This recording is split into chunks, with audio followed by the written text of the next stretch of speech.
मसीह में आप सबकी सलामती हो। आज का मज़मून है, हम क्यों दुआ मांगे। पहली बात कि खुदा चाहता है कि हम उससे मांगे। दूसरी बात कि वो चाहता है कि हम उससे रफ़ाकत रखें। तीसरी बात, ऐसा करने से हमारे गुनाह माफ़ किए जाते हैं और हम आजमाइशों पर गलबा हासिल करते हैं।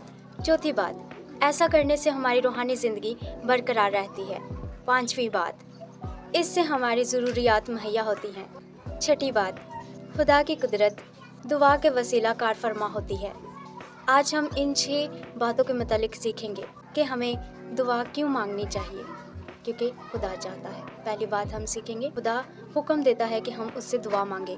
यसाया उसका 55 बाब और उसकी 6ठी आयत पर गौर करें। जब तक खुदा मिल सकता है उसके तालिब रहो, जब तक वो नज़दीक है उसे पुकारो। फिर कलाम में लिखा है, फिर उसने उस गर्ज से कि हर वक्त दुआ करते रहना और हिम्मत ना हारना चाहिए, उनको ये तमसील कही। लूका 18 बाब और उसकी पहली आयत। बिला नागा दुआ करो। पहला थेसलुनीकियों उसका 5वां बाब और उसकी 17वीं आयत। बस हर वक्त जागते और दुआ करते रहो ताकि तुम उन सब होने वाली बातों से बचने और इब्ने आदम के हजूर खड़े होने का मकदूर हो। फिर खुदा के कलाम में लिखा है कि किसी बात की फिक्र ना करो, बल्कि हर बात में तुम्हारी दरख्वास्तें दुआ और मिन्नत के वसीला से शुक्रगुजारी के साथ खुदा के सामने पेश की जाएं। फिलिपियों उसका 4था बाब और उसकी 6ठी आयत। इन तमाम आयात में सिर्फ़ और सिर्फ दुआ के मतलब ही बात की जा रही है। मसीहियों का ईमान है कि बाइबल मुक़द्दस खुदा का कलाम है। बाइबल मुक़द्दस में खुदा अपनी मर्ज़ी को ज़ाहिर करता है और ज़रूरी है कि हम उस पर अमल करें। बाइबल मुक़द्दस में खुदा अपनी मर्ज़ी को ज़ाहिर करता है कि हम क्या करें। हमें चाहिए कि हम उसके हुक्मों पर अमल करें। दुआ मांगने की पहली वजह यही है कि खुदा ने हुक्म हमें दिया है कि हम दुआ मांगें। फ़र्ज़ करें कि आप किसी गांव में गए हैं और वहाँ पर जिनसे आप मोहब्बत रखते हैं और आप उनकी अच्छी तरबियत करना चाहते हैं। आप उन्हें ऐसी बातें बताते हैं जो उन्हें करनी चाहिए, कुछ ऐसी हैं जो उनको नहीं करनी चाहिए। जब आप बच्चों को कुछ करने का हुक्म देते हैं तो उससे क्या तवक्को रखते हैं? यही कि वो बात को माने। मेरे अजीज़ों, जब हम यीशु को कबूल कर लेते हैं तो हम खुदा के फर्जंद बन जाते हैं और खुदा हमसे मोहब्बत रखता है और हमें सिखाना चाहता है। वो हमें दुआ करने के लिए कहता है। खुदा के फर्जंद होने की हैसियत से हमें इसलिए दुआ करनी चाहिए क्योंकि खुदा का हुक्म है। पहली बात हम ये सीख रहे हैं कि खुदा का हुक्म है कि हम दुआ मांगे। जब हम अपने बच्चों को कोई हुक्म देते हैं तो हम इनसे इस हुक्म की तकमील की तवक्को रखते हैं।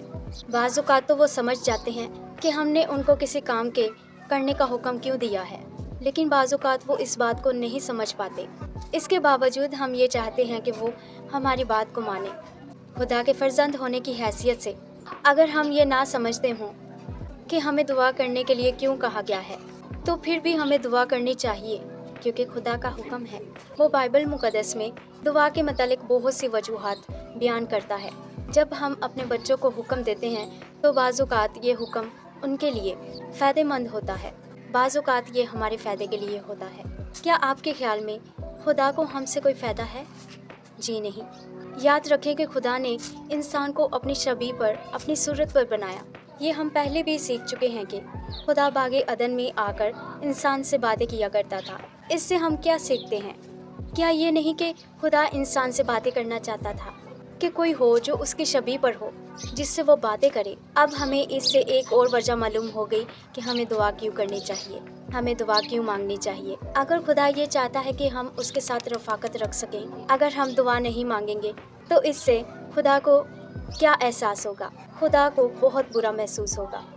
याकूब उसका 4था बाब और उसकी 8वीं आयत पर गौर करें। खुदा के नज़दीक जाओ तो वो तुम्हारे नज़दीक आएगा। इस हवाले में ये बात वाज़िया है कि खुदा सिर्फ यही नहीं चाहता कि लोग दुआ में उससे मांगते ही रहें, बल्कि ये भी कि वो लोगों के मज़ीद नज़दीक होकर उनसे रफ़ाकत रखना चाहता है।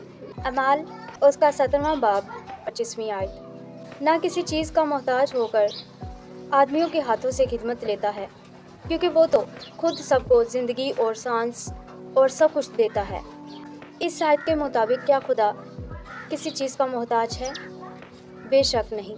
यूहन्ना की अंजील के आगाज़ में लिखा है, इब्तिदा में कलाम था, कलाम खुदा के साथ था। पैदाइश पहला बाब और उसकी दूसरी आयत में लिखा है, और खुदा की रूह पानी की सतह पर जुम्बश करती थी। यूहन्ना 17वां बाब उसकी 24वीं आयत में यसू ने फरमाया, तूने बनाए आलम से पेशतर मुझसे मोहब्बत रखी। इन आयात के नतीजा में यही जाहिर होता है, बाप, बेटा और रूह कुदस तीनों पहले से ही मौजूद हैं। वो पहले से ही एक दूसरे के साथ मौजूद थे। इन आयात में साथ था, ये वर्ड पर गौर करें, साथ था। फिर इस वर्ड पर गौर करें, खुदा की रूह, और फिर मोहब्बत रखी। जब इन आयात पर, इन लफ्ज़ों पर गौर करें तो इनमें क्या रफ़ाकत थी? जी हाँ, इसमें रफ़ाकत थी। पाक तसलीस के तीनों अकनाइन में अज़ली और कामिल रफ़ाकत पाई जाती है। इसके बावजूद हम क्या कह सकते हैं कि खुदा हमारी रफ़ाकत का मोहताज है? जी नहीं, वो किसी की रफ़ाकत का मोहताज नहीं है। मेरे अज़ीज़ों, जिस तरह से डाली दरख्त के साथ पेवस्त रहती है तो हरी भरी रहती है, और टूट जाए तो सूख जाती है, यूँ डाली के दरख्त से पेवस्त रहने में उसका फ़ायदा है। अगर डाली दरख्त से टूट जाए तो दरख्त को इससे नुकसान नहीं होता, बल्कि डाली को इससे नुकसान होता है, क्योंकि वो उससे अलहदा हो जाती है और सूख जाती है। इसीलिए खुदा की रफ़ाकत की ज़रूरत हमें है, और खुदा चाहता है कि हम उससे रफ़ाकत रखें, क्योंकि हम उससे अलग होकर कुछ भी नहीं। कौन किसकी रफ़ाकत का मोहताज है? हम मोहताज हैं। हमें इसलिए दुआ करनी चाहिए क्योंकि खुदा हमसे रफ़ाकत रखना चाहता है। दुआ करने की दो वजूहात को हम समझ चुके हैं। वजह तो ये है कि हम खुदा के फ़र्जंद हैं और खुदा हमें दुआ मांगने का हुक्म देता है, और दूसरी वजह यह है कि खुदा हमसे रफ़ाकत रखना चाहता है। खुदा यह नहीं चाहता कि हम उससे रफ़ाकत रखें, बल्कि वो ये भी चाहता है कि हम उससे दुआ मांगें, क्योंकि इससे हमें और भी कई चीज़ों की मदद मिलती है। अब हम देखेंगे कि हमें और किस तरीके से मदद मिलती है। पहला यूहन्ना उसका पहला बाब और इसकी 9वीं आयत। अगर अपने गुनाहों का इकरार करें तो वो हमारे गुनाहों के माफ़ करने और हमारी सारी नाराज़गी से पाक करने में सच्चा और आदिल है। इस आयत के मुताबिक दुआ से हमें किस चीज़ की मदद मिलती है? गुनाहों से पाक होने में हमारी मदद करती है। इससे पहले कि दुआ में हमें किसी और चीज़ की मदद मिले, ज़रूरी है कि हम अपने गुनाहों को खुदा के सामने लाएं।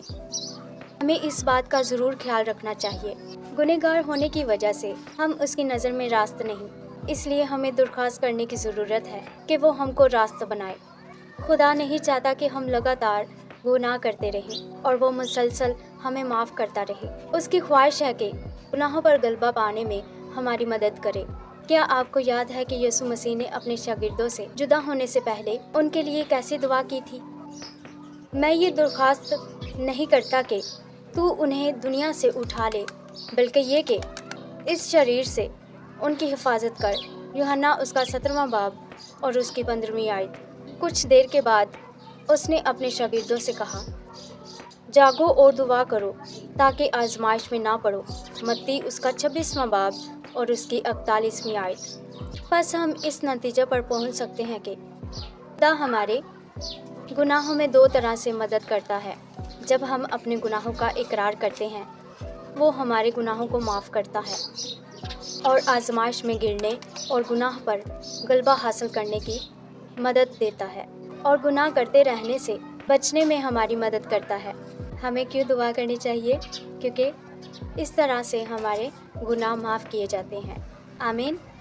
खुदा इस कलाम के वसीला से आप सबको बहुत सी बरकत दे। आमीन। God bless you all.